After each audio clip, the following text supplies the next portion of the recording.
What is gravy, everybody? Welcome back to the channel. As trophy hunters, I think it's safe to say that at one time or another, we've all just straight up not played a game because of the trophy list.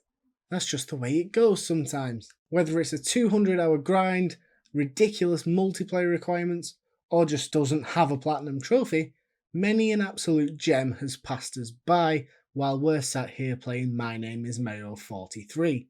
Well, no more. For today, I give you 4 brilliant games with no platinum trophies that are definitely worth your time. I'm sure there are many more out there, these are just the 4 that came to mind. So if you do have any other suggestions, then please leave them down below in the comments, and while you're there, why not hit that like button?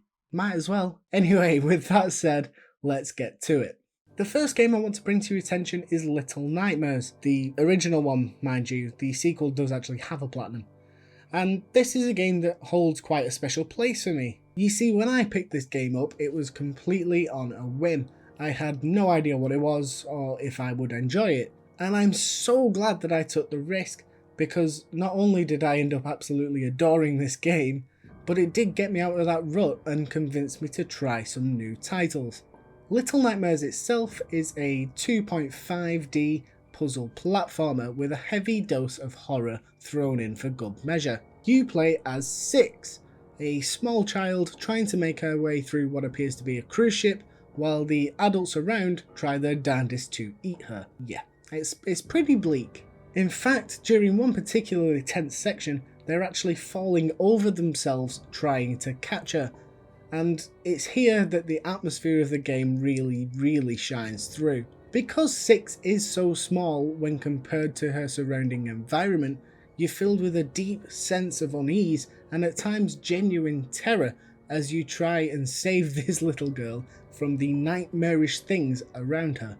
Imagine if WALL-E was directed by Tim Burton, and you'll kind of start to get a picture of it.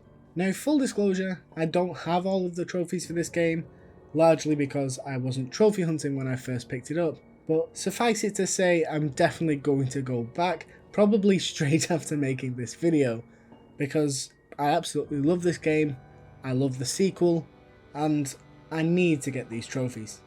Although there is one that's probably going to prove quite difficult, but that might get its own video.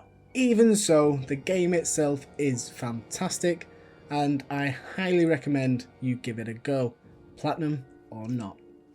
Right, following up something spooky with something harrowing, What Remains of Edith Finch has well and truly cemented itself as one of the best short narrative experiences you can have, and after playing it for myself, I can completely see why. It's both moving and haunting, where you, as young Edith, have to piece together the final moments of your ancestors in order to try and better understand a supposed family curse. And so the game itself is divided up into segments, with each one corresponding to a different family member, and in turn having its own gameplay to go along with that. This setup then walks a fine line between amplifying the darker tones whilst simultaneously alleviating some of the tension in the heavier moments. If you have ever played through the bathtub section in this game, you'll kind of get where I'm coming from. But in my opinion, the standout moment of the game by far is Lewis's story. The way the gameplay morphs as you progress through his section while still maintaining some of the core inputs really does elevate this entire arc for me. By the end, you'll feel like you're playing an entirely different game, trust me. That's not to say that the rest of the game isn't phenomenal, because it is. It's just that this one story off the family tree is my personal favourite.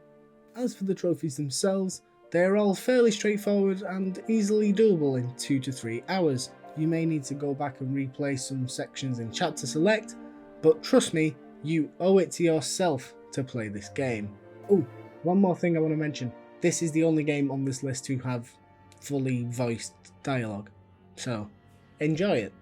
Moving on, we reach possibly the most unique game here, which when it comes from the brilliant mind of everyone's favourite game director Joseph Fares, is pretty easy to see why. Brothers: A Tale of Two Sons is again a story-based game with light puzzle elements, Starting to notice a trend, are we? Following two young boys on a journey to save their father. What makes this game so unique, at least to me, is that you control both brothers simultaneously, with the older brother tied to the left side of your controller and the younger brother linked with the right.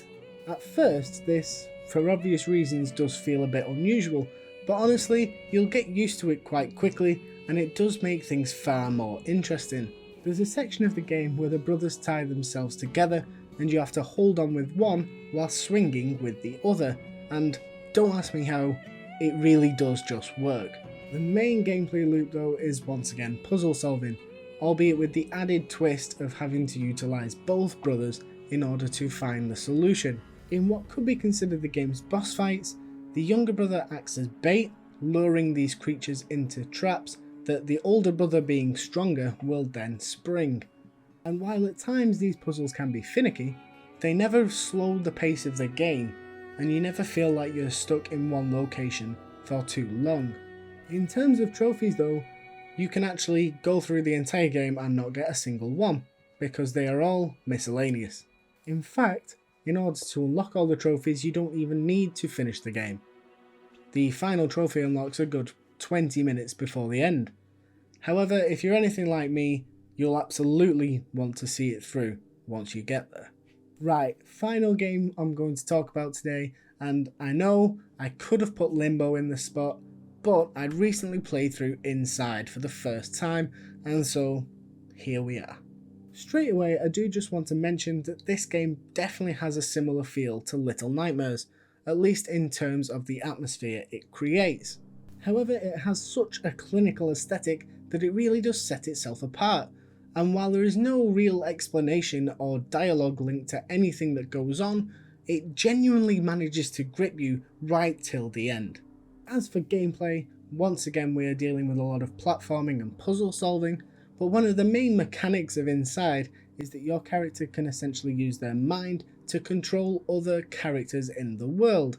So while you yourself might not be able to reach something due to the 2D nature of the game, there is more than likely a secondary character in the background that you're able to link with and therefore find the solution. Narratively, I can't really say much because it's still quite fresh and I'm still trying to make sense of it, but given that it can be finished very quickly just like the rest of the games on this list, you really do have no excuse not to give this a try. And just like with Brothers, the trophies here aren't linked to levels or completion. In fact, they are solely related to finding 14 collectibles throughout the game, and provided you use a guide, you're going to be fine. Although if I can provide a recommendation, that's what I've been doing the entire video, but okay, I'd suggest doing a blind playthrough first, and then go back via chapter select for the collectibles. It'll be a much more enjoyable time the first time round, and it'll make finding the collectibles a lot easier, because there is, granted, a lot of checkpoints in this game. So there you go, not every game you play needs to have a platinum trophy, even if you're a trophy hunter. All of the games we've talked about today are absolutely worth playing for the experience alone, even if you do it on a second account. And like I said at the beginning, if there's any other games like these that you want to show some love, do leave them in the comments below and I shall try and check them out, maybe even for a part 2.